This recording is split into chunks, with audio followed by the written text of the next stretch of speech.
The superstrike has the best click technology ever put in a mouse, and after 2 months of daily use, it's not on my desk anymore. Now if you're on a Superlight 2 or any other mouse right now, and you're thinking about upgrading, by the end of this you'll either wanna sell what you have right now, or be really glad you didn't waste any money. Now when I first got this mouse, my reactions fell faster than my brain could process. I was seeing someone in game, and before I even actively decided to shoot, I was already firing from how fast the actuation is. And that part after 2 months is still there, just not the same intensity.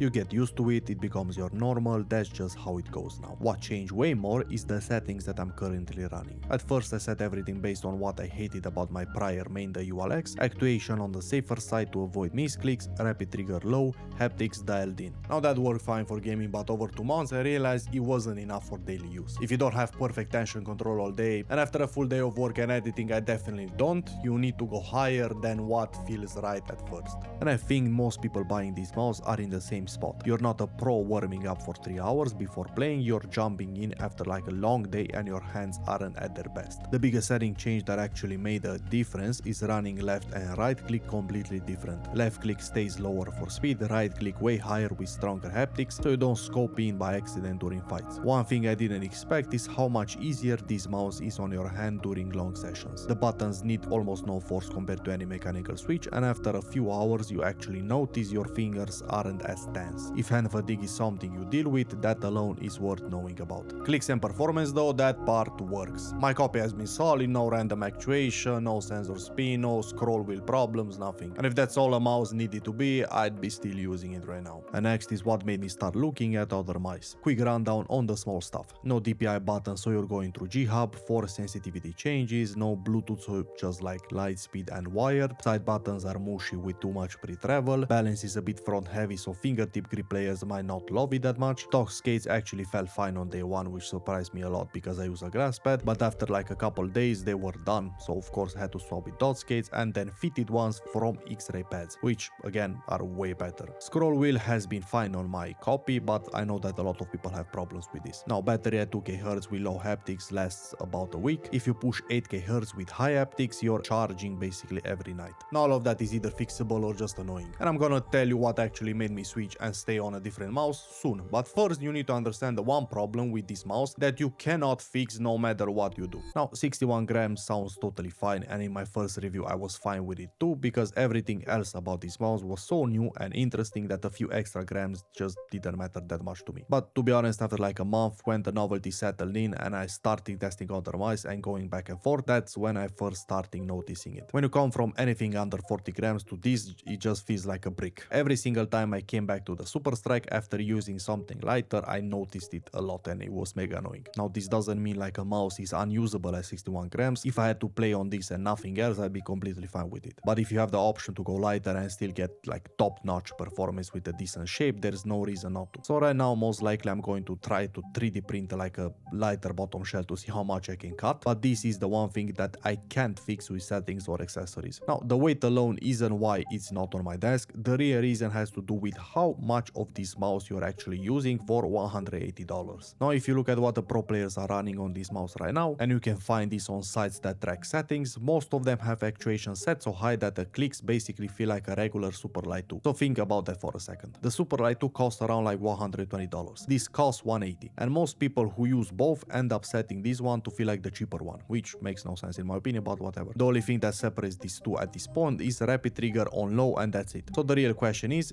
rapid trigger worth $60 to you? Now if you're the type of player that optimizes everything and you tap fire a lot in games and you already like the GPX shape, yeah, it probably be kind of worth it for you. You're gonna feel it a lot in tap timing and click resets, and for that type of player nothing else does this right now. Personally, as someone who plays a lot of competitive games, I don't regret buying this. But for everyone else, and honestly that's most people, the Superlight 2 was already more than decent at $120. Or to go even further beyond, 80k A9 Ultra Max M shows A7 V2, $60 to $80, similar class sensor, lighter, some under 40 grams. Now they don't have hits, but for most people these do the job for way less money. Now if you're coming from a Holophonic keyboard expecting rapid trigger on a mouse to feel like basically the same, it just doesn't. On a keyboard it changes everything for movement, on a mouse it's way more subtle. Worth having it on, but don't expect to buy this and you will notice the same jump as you see on a keyboard. Now a quick note on the anti-cheat too. Early on some people got false positive bans in Apex because the rapid trigger trigger pattern look like a trigger bot. Now that's fixed, but keep actuation at level 3 or above in anything with aggressive anti-cheat. So I don't really regret the purchase, the tech is real, but something else came along that I couldn't ignore.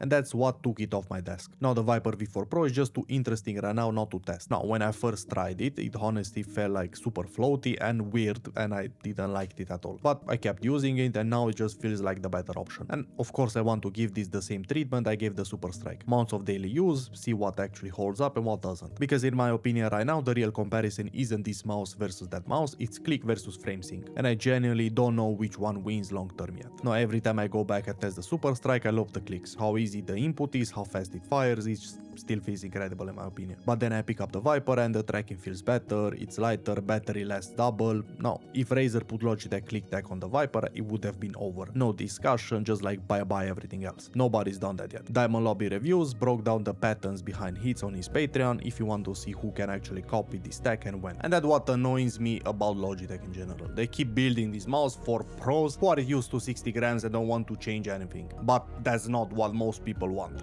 If this was like 45, 48 grams with the same click tech, it would have been a much easier conversation. And to be clear, when I say weight matters, I'm comparing mice that actually perform well against each other. There is a big difference between like a good lightweight mouse and a cheap one that skips on glass pads with terrible tracking, and a lot of people mix these two up. So your Alibaba $30 mouse at 45 grams is not better than the superstrike, let's just be clear on that. Now the same way Holophect took over keyboards, this tech is coming to other mice soon. So do you want to pay $180 to be first, or do you want to wait for someone who put it on a mouse that gets everything right? At this point, no one knows when that's coming, so you might wait for a while, or I might jinx it again and tomorrow ATK drops a new clone with hits, so who knows, I don't know. So now drop your current mouse in the comments and what do you think matters more right now, click tech or like weight and shape. And if you want to see my first impression on the Viper V4 Pro or other gaming gear videos like in general, check out the next video here on the screen somewhere. Arrivederci.